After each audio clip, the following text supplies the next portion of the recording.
Hi everyone, good afternoon. Sarah Pacaro with Rewrite Your Life, and today I'm going to talk to you about 7 reasons why leaving a narcissist feels impossible.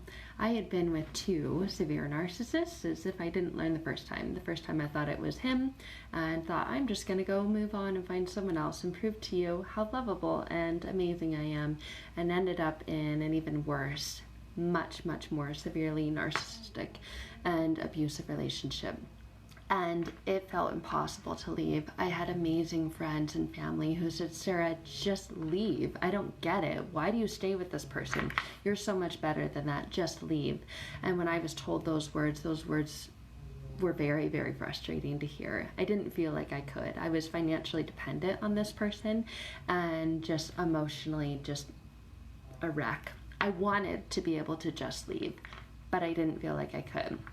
So it did feel impossible, even though I had their love and support. So here are 7 reasons why leaving a narcissist feels impossible, because it absolutely does when you are in that stage and that place.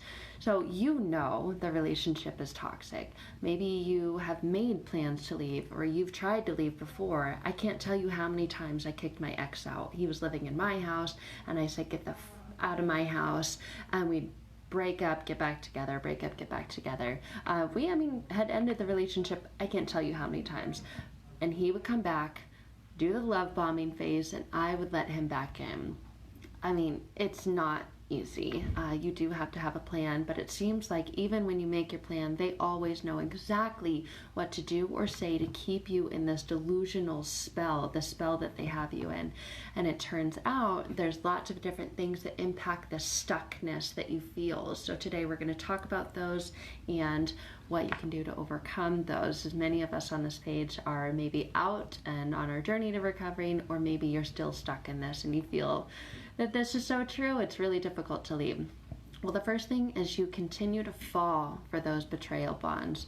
Well, what does this mean? So narcissists rely on these betrayal bonds to manipulate your emotions. They engage you in controversial material that they know triggers you, like past fights. They'll bring up stuff in the past. They hit your deepest insecurities.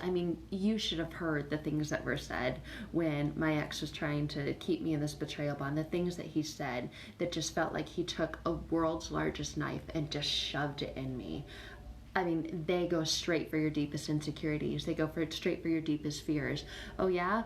Well, you're just gonna fucking be alone forever. No one's gonna love you. Knowing that the thing that I wanted most in life was to be happy and be a family and be in love. So they understand and they know exactly what your buttons are, and they know exactly when to push them. They're very smart about this, very calculated. Betrayal bonds keep people feeling insecure. They cause you to doubt yourself and your capabilities, and the narcissist knows exactly how to make you feel guilty or ashamed about yourself, and they exploit all your perceived flaws, and they make you feel like you are damaged goods and no one is going to want you. You're lucky that they even want you. So they know how to trigger you. They also know how to tempt you. They use gratitude, they use kindness, and you rely on them giving these small little hits of love. That's called breadcrumbing, and they keep you coming back for more and more and more because they know you're hungry for this. So being with a narcissist is very much like being addicted to drugs. They glamorize that hit that you get. I've never done drugs, but they keep you addicted to that cycle. They keep you coming back because the withdrawal from them feels so immensely intense. But the thing is, their love is not genuine. It's a bargaining chip to keep you in this vicious cycle, in this betrayal bond. They know that how they can convince you how good they are and how loving they are by saying all the things, but I love only you, but let's go to counseling. Oh my gosh, I've had an epiphany. I'm done. Just give me one more chance. We can make this work. They know exactly and precisely what to say to get you to stick around. And they also know how to convince you that you are worthless without them, which is 100,000,000% untrue. But you do feel like that, and that's what keeps you stuck. The second one is that you are stuck in a cycle of cognitive empathy. So what is that? Well, genuine empathy happens when we imagine ourselves in someone else's position. they lack emotional empathy, but the people they go after have a lot of empathy. That's why the term empaths or codependents often end up with narcissists. So for example, if a loved one's dog dies, you feel that pain. The friend is feeling anxious, and we can relate to them, and we relate to being worried about them and feel what they're going through. Empathy is the foundation of a healthy relationship. It's how people feel safe, it's how they feel connected to others, and during difficult times, we rely on empathy to really feel understood. But narcissists absolutely understand the concept of empathy, and they use it to their advantage. The difference lies in the fact that they use cognitive empathy. Cognitive empathy refers to the manipulative and intentional use of framed rapport designed to meet their needs. It's not genuine, but it may seem and feel like it is. So in other words, they give you the impression of caring, but their caring is extremely crafted. It's intended to foster the sense of dependency and learned helplessness that you have within you. So in other words, they feed this connection to groom you into being trapped and bonded. So unfortunately, cognitive empathy isn't always easy to detect because you're just so confused about what's going on. And many victims mistake their narcissistic loved one as even kind-hearted or misunderstood. They say, I don't know.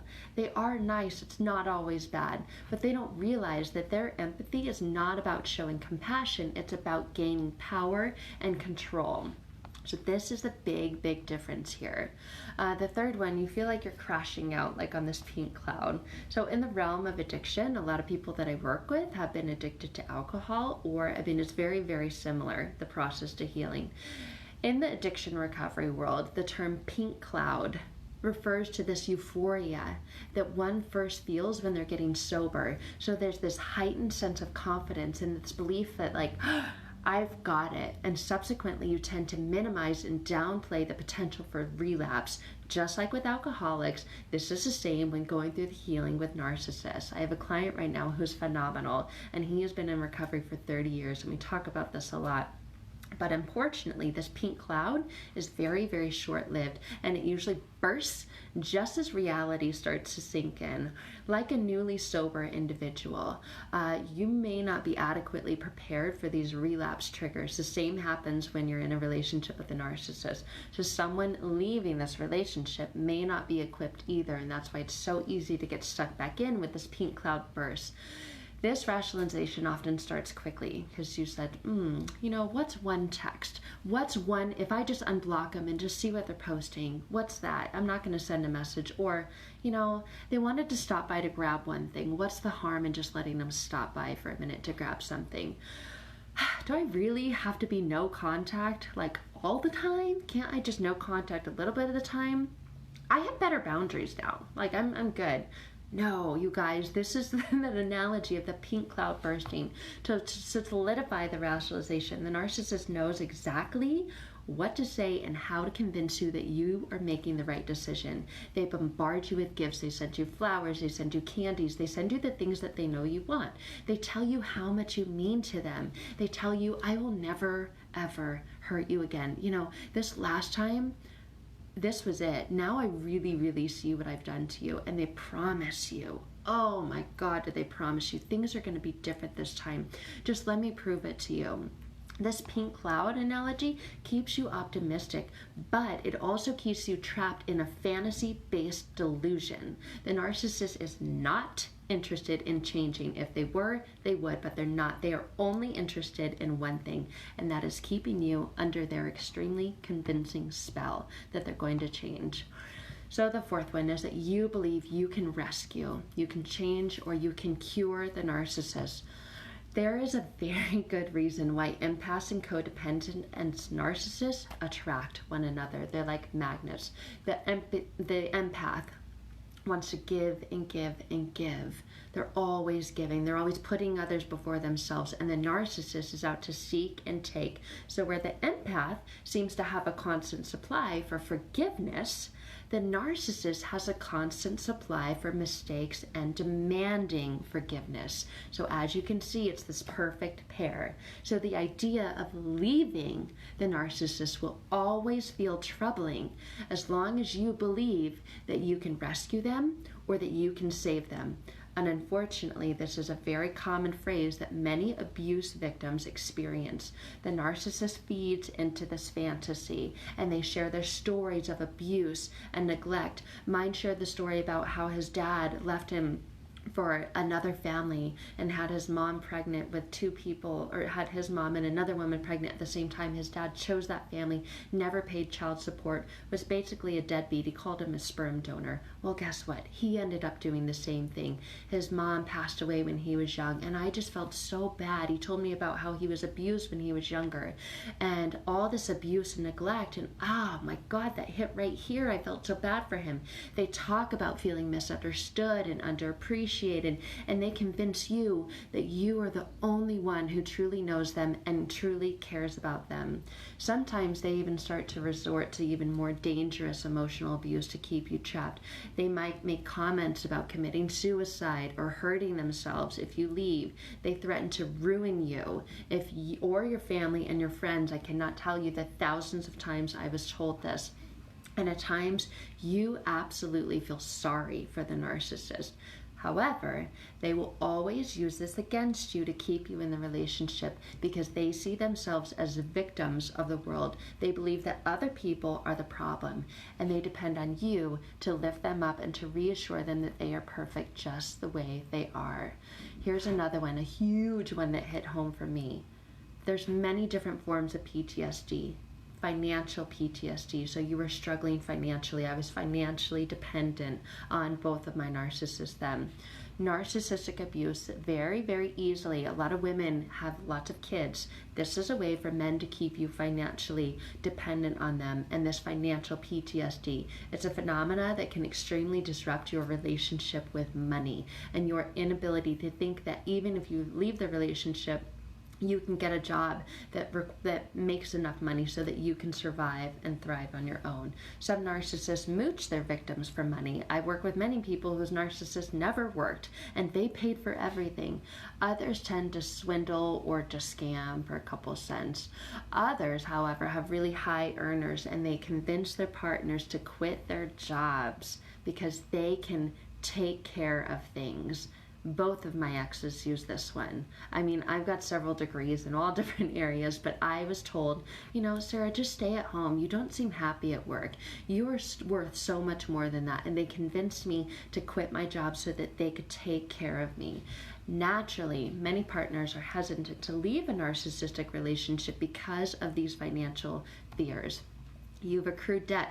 Both of mine put me in over $15,000 worth of debt. This perceived financial dependency on the narcissist. You distrust that they'll withhold money from you, or in denial that they are better equipped to handling the money than you. So a lot of these things come into play with this financial PTSD. So recovering from financial abuse does take time and conscious effort on your part. And this process is not pretty. It can be very painful, but it's often necessary as part of these steps to healing from your abuser. Another big one. This is another thing that impacted me in my past. You're worried about the children. If you have children with a narcissist, you might worry about the consequences associated with leaving.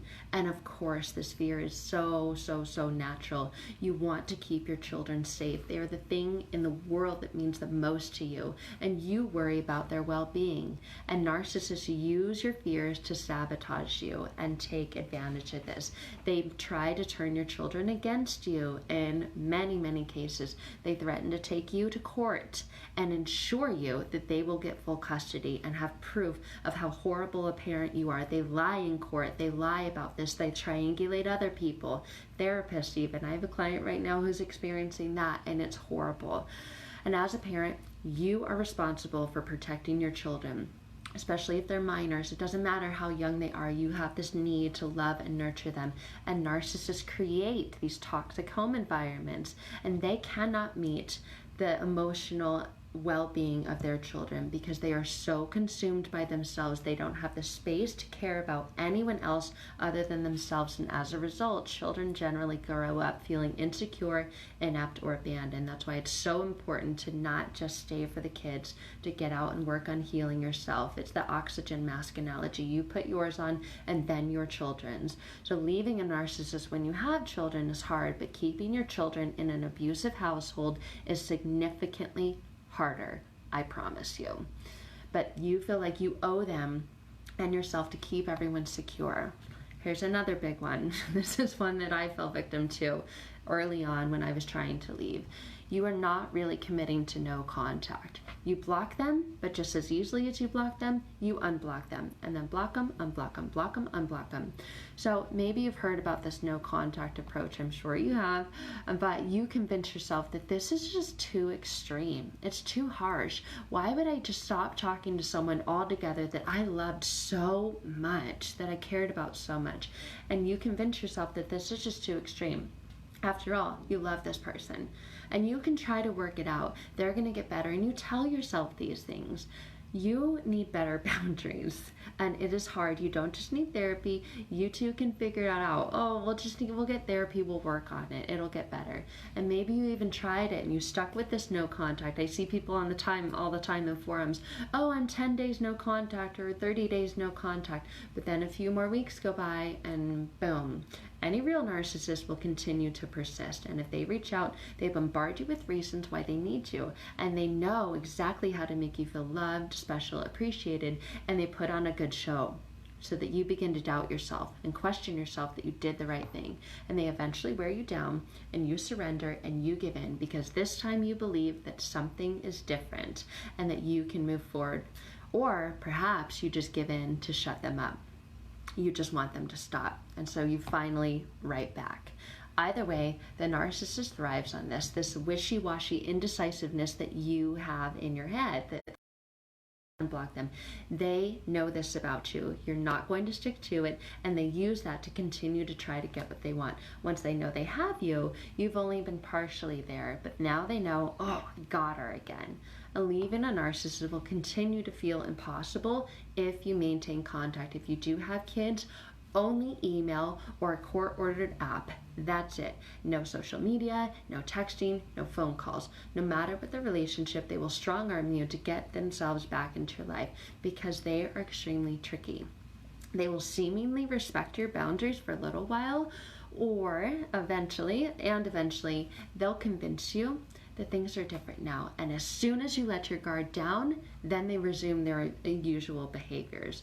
So this is why it is so difficult to leave a narcissist in the beginning, because all those old wounds of abandonment, neglect, this fear of being alone, this fear that you're not good enough are triggered within you. So that's what you need to do in order to really truly heal and break free from this and set up those boundaries and not be wishy-washy, go back and forth. Set firm, clear boundaries so that you can get them out of your life mentally, physically, spiritually, emotionally, all those things, and to be strong in court if you are going through the court process with them. So I hope that this helps you guys. If you are looking for help with that, as always, I hope this information that I share helps you, and you can click on the banner and schedule a strategy call with me to talk about really doing the deep inner work to go inward to heal with rapid transformational therapy, past trauma healing, inner child healing, all that good stuff. But thank you guys. I look forward to connecting with you soon.